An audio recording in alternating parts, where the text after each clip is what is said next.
नमस्कार, विदर्भ एक्सप्रेसमध्ये आपलं स्वागत आहे। सुरुवात करूया यवतमाळमधील एका सकारात्मक बातमीतून। शेतकरी आत्महत्यासाठी ओळखल्या जाणाऱ्या यवतमाळ जिल्ह्यात शेतकऱ्यांनीच एक नवीन आदर्श घालून दिलेला आहे। दिवाळीच्या सुमारास वाकद गावातील शेतकरी अशोक पवार यांनी आर्थिक विवंचनेतून आत्महत्या केली होती। दिवाळीच्या सणात आपल्या मुलीला नवीन कपडे घेऊन देण्यात अपयशी ठरल्याची भावना त्यांच्या मनात होती। मात्र आता त्याच अशोक पवारांच्या मुलीच्या लग्नासाठी समाजाने आणि पंचक्रोशीतील गावकऱ्यांनी हात पुढे केलेले आहे। आज अर्चना पवार यांचा वाकद गावात लग्न सोहळा पार पडणार आहे आणि त्यासाठी मोठ्या प्रमाणावर गावकऱ्यांनी एकजुटता दाखवत आर्थिक मदतही केलेली आहे। दुसरी सकारात्मक बातमी आहे भंडारामधून। भंडारा जिल्ह्यातील तुमसर तालुक्यामध्ये चांदपूर जलाशयातील पाणी आता ओसरलेले आहे।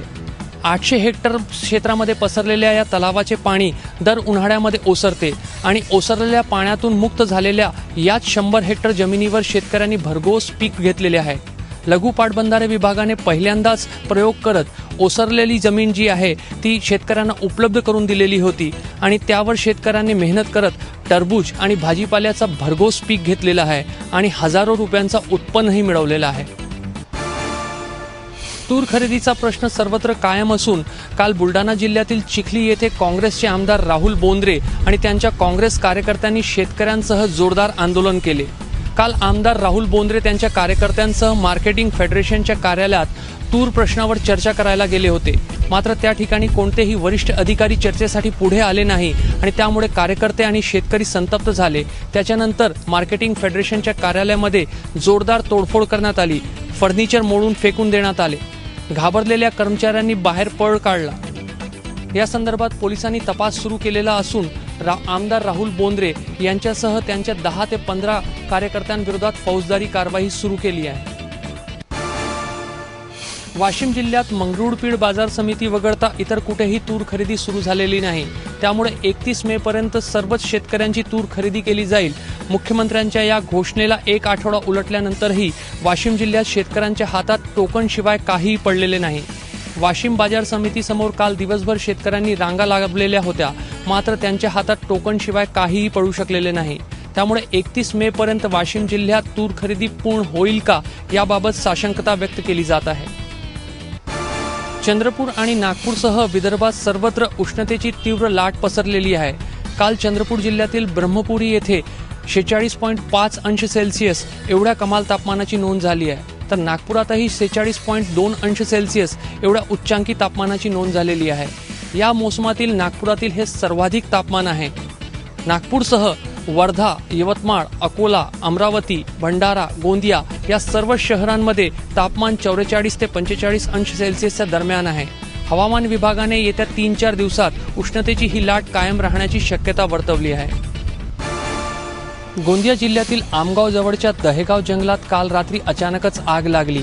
त्यामध्ये वनक्षेत्राची मोठी हानी झाली असून वन्य प्राण्यांनाही झळ बसल्याची शक्यता व्यक्त केली जात आहे। विशेष म्हणजे दहेगावच्या जंगलामध्ये काळ्या हरणांचा मोठ्या प्रमाणावर वावर आहे। तीव्र तापमानामुळे ही आग लागली असावी अशी शक्यता व्यक्त केली जात आहे।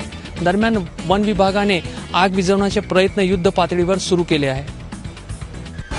वर्धा जिल्ह्यातील पुलगाव नदीचा पात्र सध्या तीव्र उन्हाळ्यामुळे कोरडं पडलंय। त्यामुळे पुलगाव शहरासह पंचक्रोशीतील गावांची पाण्याची तहान भागवण्यासाठी प्रशासनानं निम्न वर्धा धरणातून पाण्याचा विसर्ग सुरू केलेला आहे। काल संध्याकाळपासून धरणाचा एक दार उघडा करण्यात आला असून त्याच्यातून सध्या 3 क्युसेक एवढ्या पाण्याचा विसर्ग नदीपात्रात केला जात आहे। नदी काठावरच्या गावांची पाण्याची गरज पाहता पुढील 2 दिवसानंतर प्रशासनाकडून पुढचे निर्णय घेतले जाणार आहे। अमरावती येथील रतन इंडिया पॉवर प्लांटच्या मजुराचा मृत्यू झाल्यानंतर गावकरी संतप्त झाले आहे। काल झिया सौदाकर नावाच्या मजुराचा मृतदेह पॉवर प्लांटच्या पाण्याच्या टाकीत मिळालं होतं। त्यानंतर गावकऱ्यांनी घोषणाबाजी करत काल रात्री पॉवर प्लांटमध्ये तोडफोड केली आणि कर्मचाऱ्यांना मारहाणी केली। झिया सौदागर या मजुराचा मृत्यू पॉवर प्लांटच्या अधिकाऱ्यांच्या हलगर्जीपणामुळे झाल्याचा आरोप गावकऱ्यांनी केलेला आहे। पोलिसांनी घटनेचा तपासही सुरू केला आहे। नागपूर जिल्ह्यातील कन्हानमधील अमित ज्वेलर्स या दुकानावर पडलेल्या दरोड्यातील आरोपींना पकडण्यात पोलिसांना अद्यापही यश आलेलं नाही। शनिवारी दुपारी अमित ज्वेलर्सवर 4 दरोडेखोरांनी दरोडा घातला होता आणि गोळीबार करत अमित ज्वेलर्सचे मालक अमित गुप्ता यांना जखमी केले होते आणि 20 लाखांचा सोनं दुकानातून लुटून नेलेला होता। या घटनेनंतर संपूर्ण जिल्ह्यात नाकेबंदी करण्यात आली, मात्र अद्यापही 4ही दरोडेखोरांना पकडण्यात पोलिसांना यश आलेलं नाही. नागपूर महानगरपालिकेतील भ्रष्ट अभियंत्याला अँटी करप्शन ब्युरोनं अटक केली आहे. रामचंद्र हटवार असे या कनिष्ठ अभियंत्याचे नाव असून ते नागपूर महानगरपालिकेच्या लोककर्म विभागात कार्यरत होते.